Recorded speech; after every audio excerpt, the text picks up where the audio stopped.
Hello, everyone. It's Chris with Trucking for My Future.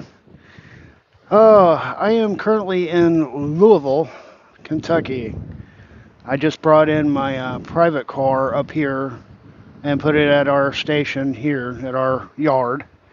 And I'm on my way back to Suffolk to go get my truck. And I know that I said that I was going to hold off on putting any money over into the stock market right now, you know, with this uncertainty of my job and all of that. And the market has just completely tanked, especially the last couple of days.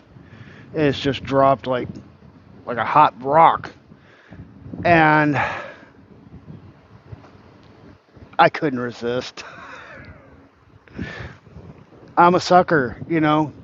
I'm wishing now that I'd have waited until Monday, but I dropped another 2,000 into the account.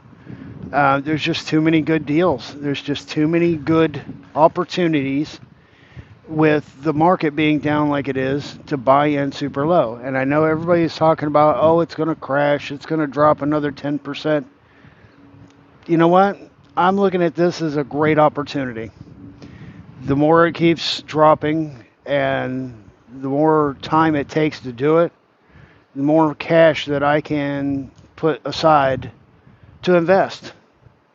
And I'm going to be getting dirt cheap prices on excellent companies that are going to return dividends. It's almost like a no-brainer. And we all know the historical averages for the stock market is about a 10% increase annually. So, some years it might be 2-3 years where it's down, but it's going to come back and it's going to make up for it. It all comes into averages and over time. Nothing happens overnight, and you can't worry about what's going to happen today, next month, 3 months from now, even a year from now, because that's not going to be the same scenario that you're going to be dealing with in 5, 6, 7 years down the road. So the more the market drops, the more I'm going to take the opportunity to buy into companies at a cheap discounted price. And when the market turns back around, I'm going to be sitting pretty and making pretty good money off of my investment. So I did kind of want to keep that cash aside, though. I really kind of felt like I was worried about the whole transition, but I'm starting to feel a little bit more comfortable at the moment. A lot of it's going to come down to the miles.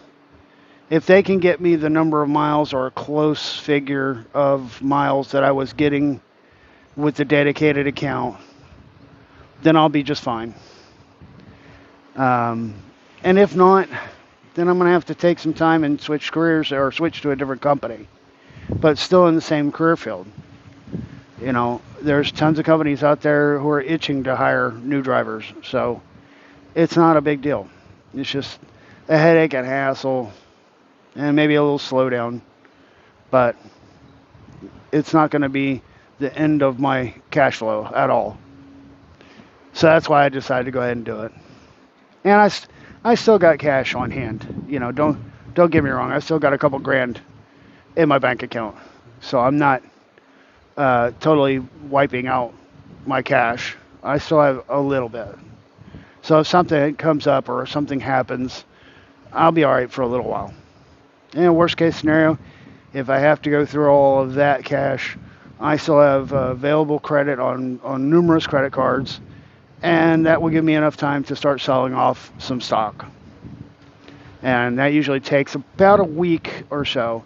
They say a good 5 business days to get everything sold and or at least sell a stock and get it transferred from the portfolio back to my bank account. They're very fast at taking your money, but not very fast at giving it back to you. That should be expected. All right, guys, that's the update for today. I will keep you guys informed. And, the stocks I did buy into, especially, I bought into more of the Realty Income, stock ticker O, the Schwab ETF, the SCHD, And there was one other. I bought one more share of Verizon. I need to get more of Verizon. And tonight, this is going to be a great time to pick that one up. And so that's kind of where the main focus right now is. I want to build up that position in the realty income and into the SCHD ETF. All right, guys, that's going to be the video. We'll catch you guys in the next one.